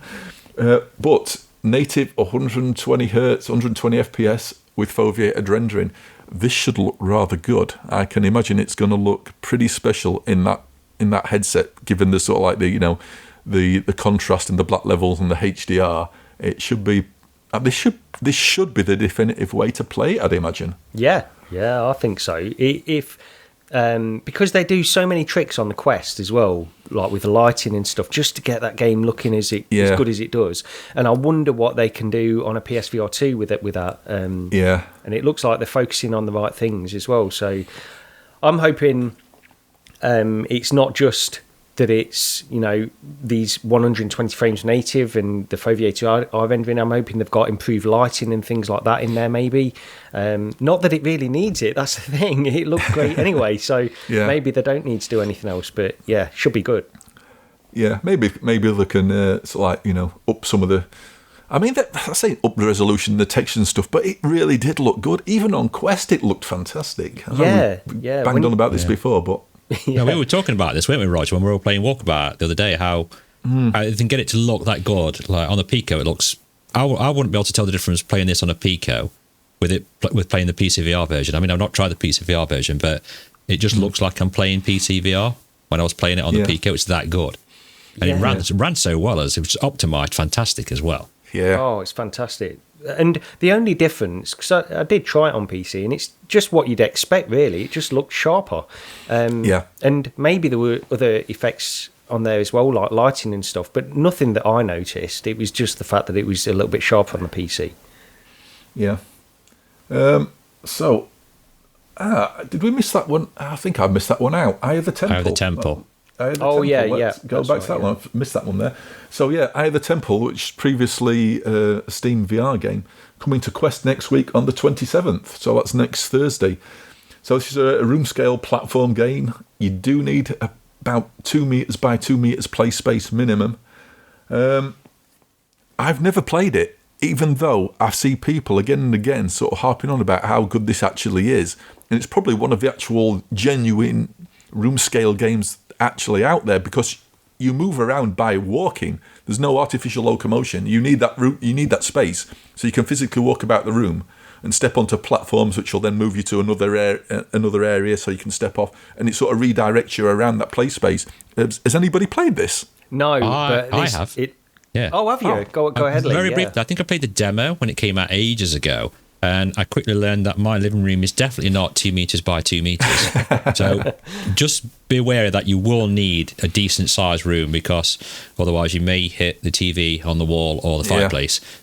But it's quite clever how you're just moving about. It did make me wobble a little bit, because you're on some things that like rotate as well, so like rotating beams, and I was like, you sort of have to move back a little bit, as if you would if you're ever going to go on one in real life. But it was really weird to play, but I quite like that as well. It should be really good, but you definitely need that room. The dev posted something, I think it was on Twitter, where they were describing how to keep people in place within the centre of their play space. Yeah. But I don't know if I'd have enough room, really. I mean, in my living room, I think the actual free space that we've got, I might be able to have enough room. I'm just thinking if I've got anywhere in my house where I've got literally 2 meters by 2 meters completely free. That's the issue. But it looks great, and obviously like really cleverly designed stuff. So I saw a few videos out of people as well, like using Live, and they could green screen it as if they're actually on the items and things they were doing. It was really clever how they got that to work. But that room space, I'll keep banging on about it, but just be very, very careful. Don't just set it up in a room and think you'll get away with it, because you won't. Yeah, I've got 2 meters by 2 meters if I shove one of my sofas back against the wall, and I should be okay. But that literally is all the space then. But so hopefully it'll be enough. But I sort of fancy having a look at it now it's on Quest. It sort of put me off before the PC version, just because of being tethered. And I know we've got AirLink nowadays and everything, but I've never gone back to it since that became a thing. So I fancy looking at the Quest version, definitely. So last one on the list anyway is Propogation Hotel. That's been confirmed for PSVR2. So I know very little about this one, despite seeing it mentioned again and again and again. And in my mind, it's Resident Evil Hotel. Does anybody know anything more about it? No, I don't know anything about this. Only the bits what I've seen on the trailers, and then you're using like a mobile phone as your light, and you have to keep picking batteries up, I think, to put in your phone. Otherwise, once your light goes out, that's it, it's dark. You can't see anything. There's no way. So you've got to keep this, your phone light going all the time. So that's going to add an element of interest for me, because I'll just be, wasting my time with this phone light, and then all of a sudden it'll go black and I'll get killed by loads of zombies. But so it's, you're in a hotel. Again, I know that much. So again, this is another one that sounds like the PSVR2 might be the way to play it if it's sort of very dark and horror based. Yeah, it looks pretty good from the trailer, I've got to say. Yeah. I don't know anything about this, but it looks pretty good. I don't. I mean, they put a tweet out asking if people, content people would be interested in giving it a go, and I said, I'd love to have a go at it, because with it being horror, I love the horror things, so fingers crossed I'll get some sort of access. But if not, I'm sure people like Ben and PD and that will be playing it as well. Yeah. But did they do a free one? What was the free one in the Like a train station? Was that just called Propogation? I think I mentioned it before. I've really not looked into it at all. I think it was free, but if you have co-op, you had to pay like £5. So it'd be cool if you actually came out of the hotel and into the train station bit. that'd be kind of cool. I hope I've not spoiled the ending there, devs. Yeah. Okay, so on to the next bit, and this was just going to be just a mention of a podcast interview with Palmer Luckey from a couple of weeks back. But then this week, something else that sort of ties in with it happened, and that's from the Mac Rumors website, where an Apple tester claims to be blown away by their upcoming headset. And I'll just read this verbatim. It says, leaker Evan Blass, who's provided accurate insight into Apple's plans in the past, claims to know a person who's had the opportunity to demo the headset. Blass said that over the course of the last few months, the tester has gone from lamenting its underwhelming capabilities to being blown away by the experience and the hardware. Says the leap they've made since late last year is giant, the Apple tester told Blass. I was so sceptical, but now I'm blown away in a take my money kind of way. So this follows on, like I said, a week or two later, from some comments from Palmer Luckey, who's been interviewed by Alex Kantrowitz on the Big Technology podcast, where he talked about sort of VR and Meta and Andrew Will, and he made some comments on the sort of like, the seemingly forever upcoming Apple headset. And Palmer said, I think that the hardware is going to be great. It's a reprojected AR headset, which, by the way, I believe is the future. Without a doubt, it's the only path to better than human vision. Real-world photons are overrated. And when he asked if it would be impressive, Palmer said, it impressed me, which sort of gives the impression that he's tried a version of this. Now, he did go on to say that it wasn't, that it wasn't the Apple HMD or the final version he tried. He sort of tried to roll it back a bit, but it does sound like he may have tried something that either uses the same hardware or maybe he's used like a pre-production prototype or something. He wouldn't go into it, into any specifics. But yeah, so it does seem there is something out there, and what is out there could be really, really impressive. Does this sort of make you more interested in an Apple headset? Ignoring the price aside, putting the price aside, which, given the rumours of $2,000 to $3,000, might possibly definitely beyond my budget anyway. But does it make you any more interested, Gary? Yeah, I'll probably pick up 2 of them, I would imagine. Oh, that's fair enough. That price is just it's too much, but. They'll probably have these in the Apple stores, so you might be able to go and arrange a demo or something like that in there. Yeah. But there was also a little bit of news about the integrated apps.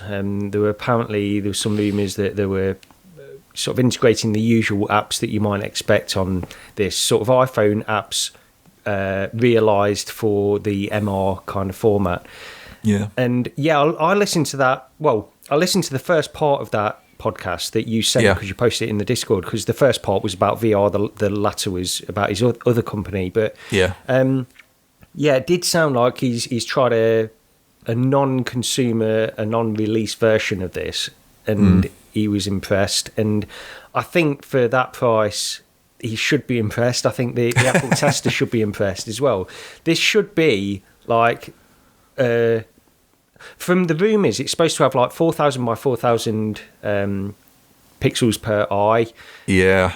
Pancake lenses, micro OLED displays, all the highest specs you can probably imagine. Although the latest rumours are also supposed to be that it's got a puck, so it'll have a cable going down to a puck, but we still don't know about that yet, so we'll have to wait and see. But I mean, honestly, it's all rumours, and we're going to hopefully hear some more about this officially later on this year. So, I'd absolutely love one, of course, but it's not going to happen, not for that price. And I can't imagine too many people will pick this up.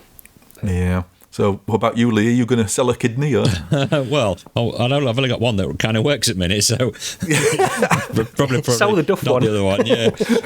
I could do with buying one, never mind selling. But I mean, I keep seeing rumours about it. It's going to be released, announced this year. Then you'll see something else saying it's not ready to be announced. They're not going to announce it. And then again, on another couple of weeks, it'll be can't wait to announce this headset. It's going to be revolutionary. And then you think, is it going to be announced or not? But hopefully, we'd see something this year. And it's Apple, isn't it? So they're not going to do anything half, insert word. I'm not going to say it because we're family friendly. I'm kind of looking forward to seeing it. Like Sheffield's probably the closest Apple store to me, maybe, if it's still there. And I could, have a look at it. There's one there. in Leicester.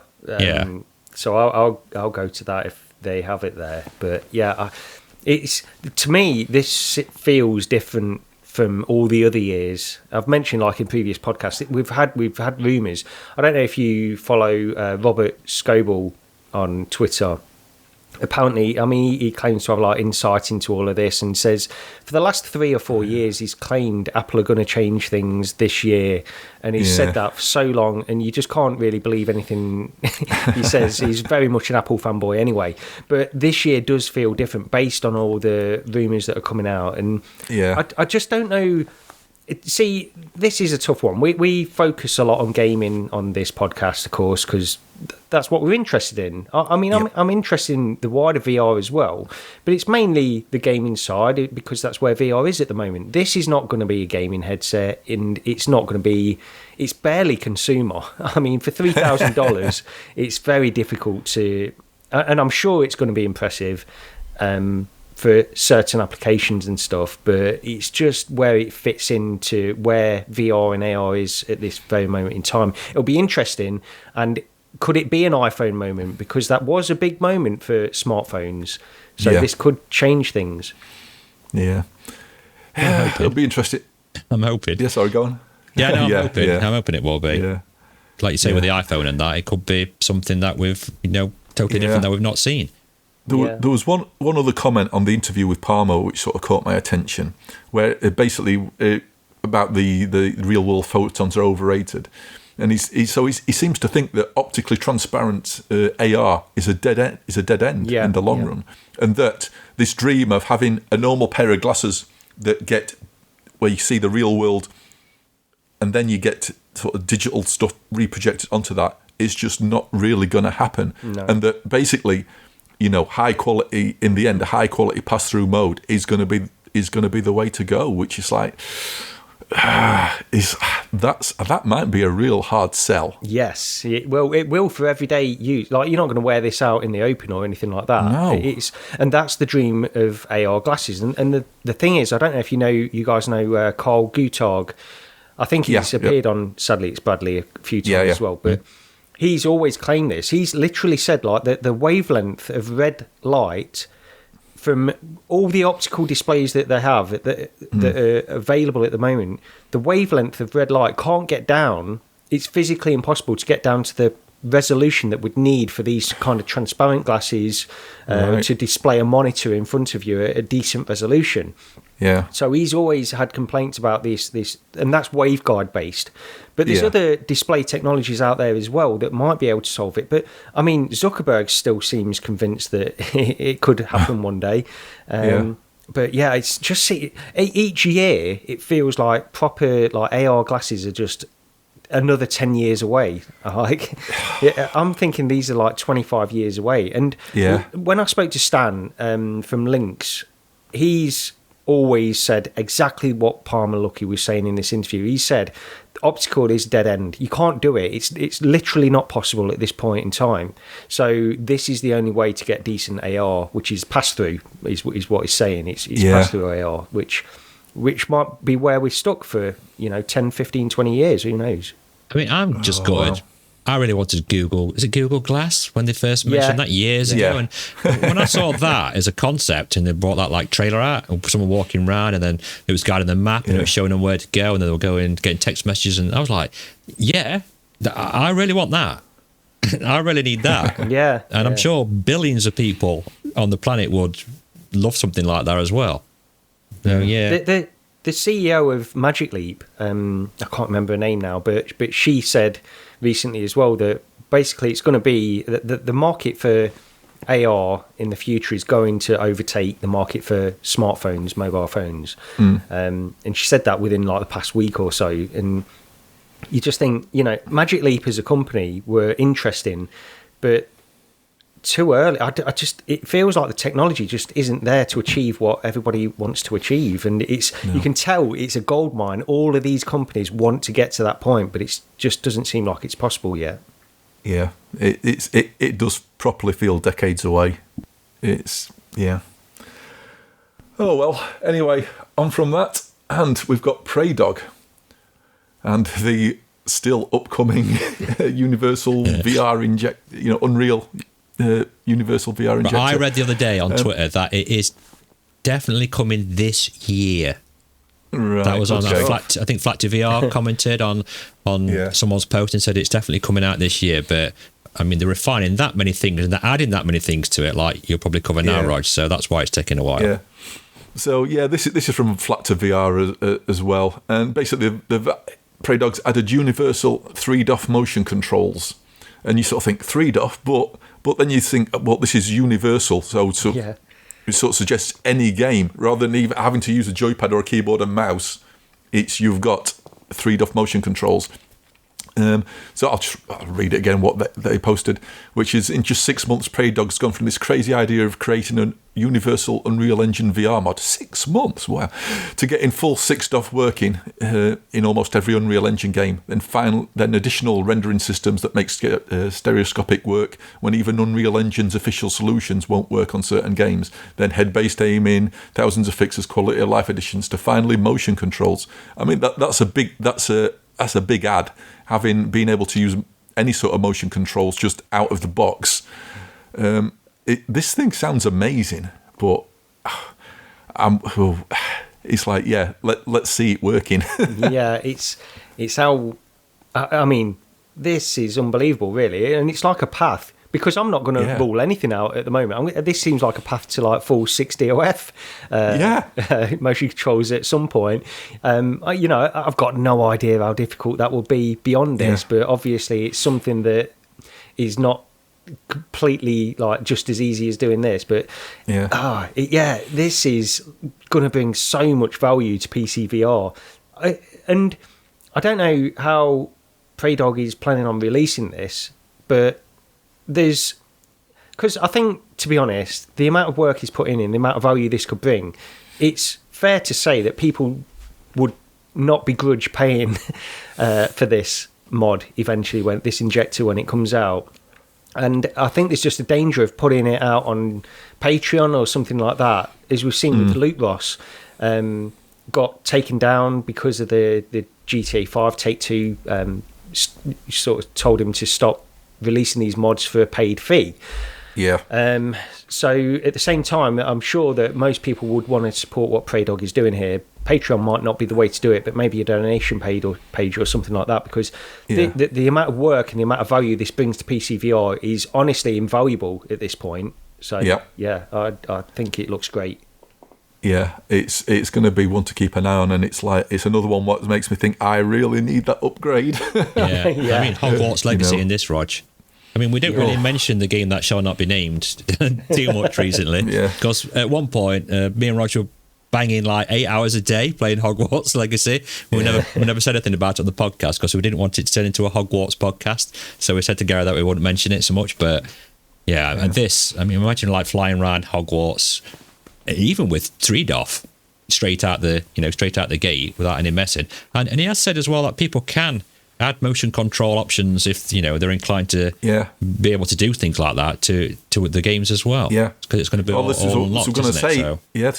I'm going to mention it's like if stuff's automatically got 3DoF controls, it might be a shorter path then to adding a patch to specific games to make it fully 6DoF as well. So. Very, very I mean, I know we always play on the upcoming VR mod because I mean if Flat to VR is watching or listening, we're just joking about that. It's just a joke. Oh yeah, absolutely. We don't mean anything by that. It's just we just want it. We're desperate for it. That's why. It's like in just 6 months, this is what's happened. It's like that's a ridiculous short amount of time. I mean, this is why it's taking so long, because it's some dev team how long did it take to make games, and this is like it's a massive undertake to do this. I think the thing is as well. I mean, I'm all for like take your time. I'm in no rush. I want it to be right when it's released, and I'm sure there'll be iterations once it is released to make it even better as well. But yeah, I mean, the fact it's universal and some stuff will work better than others, but I just wonder as well just how janky certain things are going to be and stuff like that. We've got to wait and see on that side of things.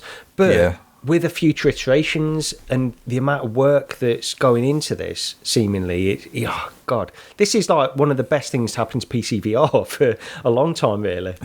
I can understand why it is taking the time, though. Can you imagine releasing this? How many Unreal games on 4 or 5 or whatever it is? And then the amount of stuff you're going to get on Discord from people saying, right, I've done this and this don't work, I've done this and this don't work, for every single game going, and you're the senior dev that's responsible for it. I mean, don't want to put him off, so keep going, Preydog. Keep up the good work, dude. Keep going. I tell you as well, the Preydog mods are fantastic. Like I've mentioned numerous times, Resident Evil. We've all played the Resident Evil mods and stuff, and they work so well. So that's why I'm also especially excited for this, because I know that they put in the work to make it a good VR experience. So I don't think this will be any different. It's not going to be native VR, and we all know that, and that's the difference, I suppose. But it's going to be very, very close. I mean, I don't notice the difference from playing the Resi 7 to playing Resi 8 on the PlayStation VR2. I know they're different games, obviously, but it's exactly the same to me. Just the mods, everything looked exactly the same. Yeah, really talented. Yeah, it's going to add a lot of value anyway to a lot of people, so... Anyway, so this next one. So, Lee, apparently your London chauffeur is joining a podcast or something? Yes, I saw it announced on Twitter that Dr. Oculus, who is a good friend of mine, and can I just say that Dr. Oculus, for the trip to London to the WASD, he picked me up from my house, he drove all the way to London, he paid £50 for a car park, right, which is ridiculous for a start, and the £15 congestion fee, because it was like a metre inside that, and wouldn't take any money off me whatsoever. Sound bloke, innit? Yeah, he wouldn't take anything off me whatsoever. It is a fantastic bloke. You must go check him out on Twitch. It's really funny, and he releases the YouTube videos as well. But yeah, he's joining the VRverse podcast as co-host with the VR Realm. So I look forward to seeing that. I think they do it in Neos, right? Oh, right. Is it in Neos? I'm sure it is, yeah. Yes, they do it in Neos. I didn't realise he was joining on a regular basis. I thought he was going to be a guest on there. Oh, right. Well, no, he has been guest in the past twice, I think, but now he's joining. Sorry, I was going to say he's basically done a Lee in that he's turned up twice in a row on a podcast and then joined full time. I might as well keep him. Well, I think it's Paul from VR Realm and Dr. Oculus. They used to do a podcast called VR Souls, was it? Something like that. Yeah. I caught quite a few episodes of that as well. I don't know what happened to that, really. Did they just all go their separate ways on that one? I'm not sure, but I don't know. Yeah, I didn't realise he was joining on a regular basis, but that'll be good. Yeah, I'll be interested because VR Realm interviews a wide range of people on that podcast, doesn't he? You say. Yeah. So, yeah, good luck, dude. Look forward to listening to it and seeing it. Yep. Wish you all the best, my friend. Yep. So, final thing, really, is Alien Isolation. One of my favourite VR games, is on sale on Steam until the 27th of April. And you can buy the complete Alien Isolation collection, including all the DLC, for 80% off at a total bargain of £9. Yeah. So... It's got to be a no-brainer. You've got to try it at least once if you've not tried this in VR.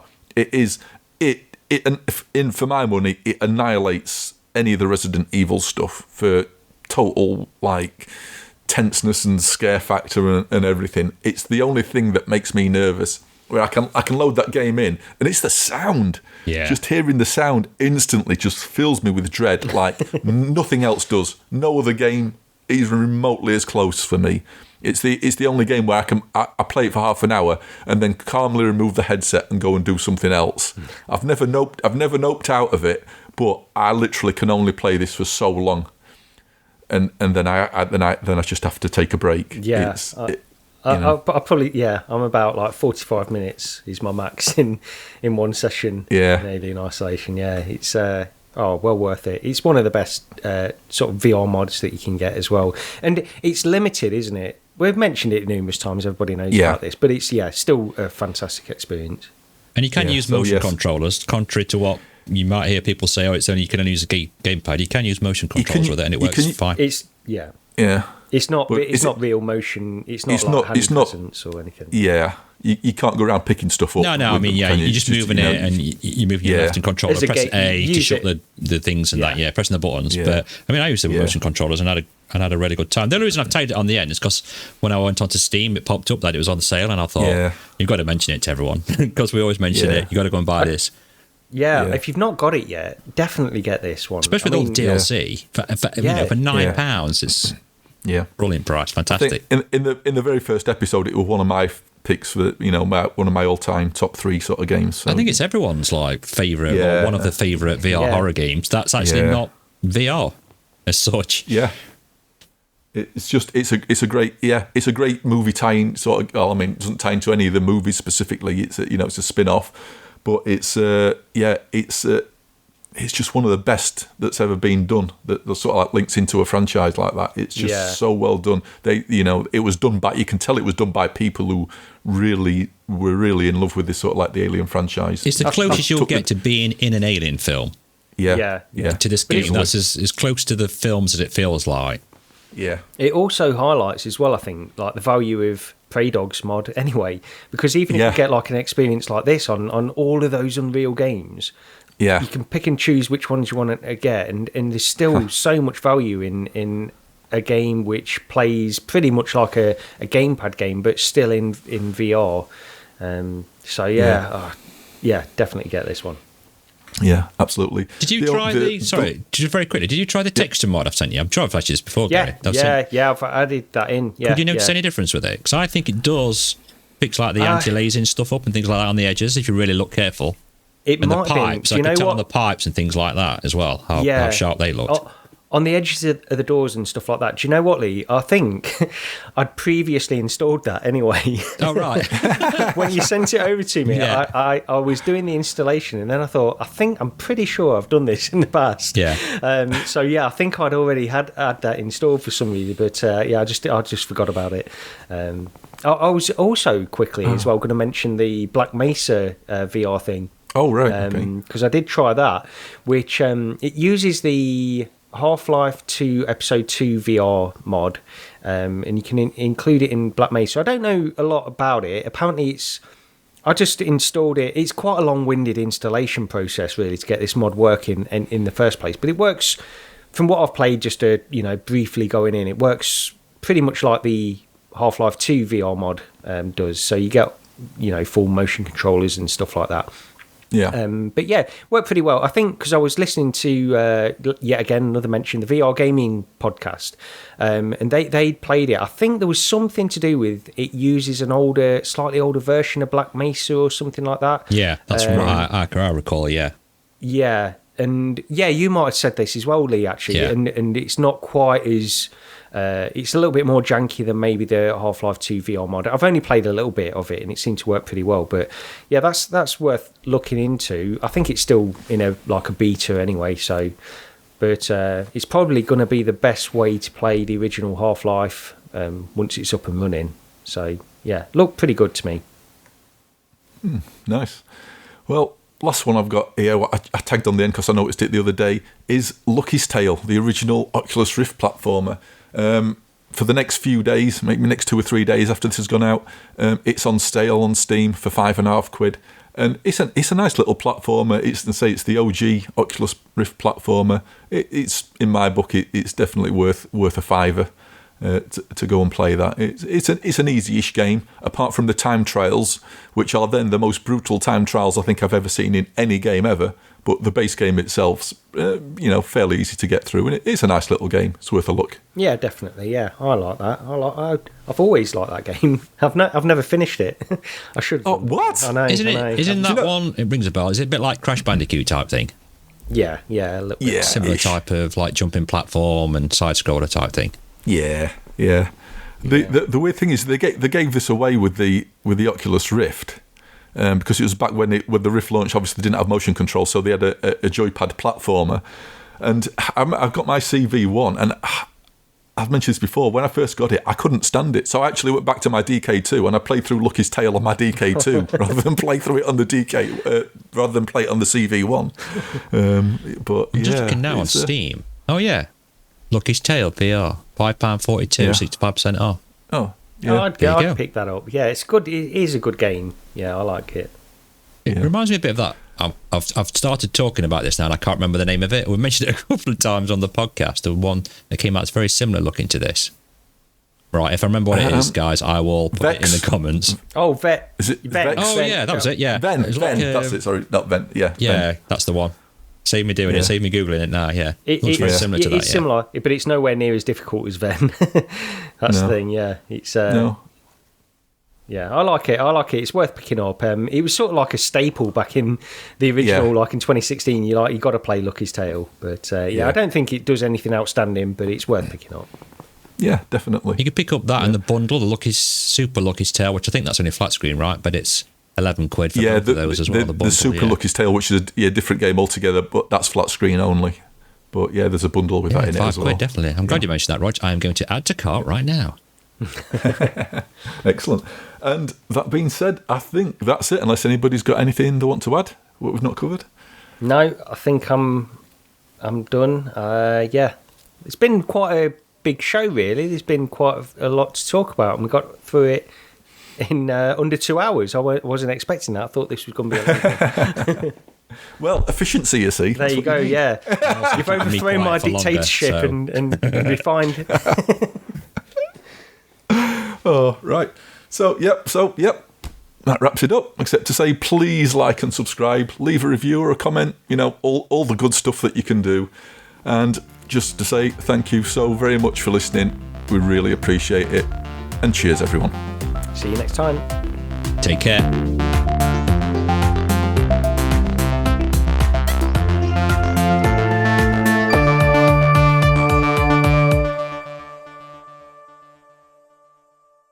Because it does sound like I'm breaking wind, but I'm not.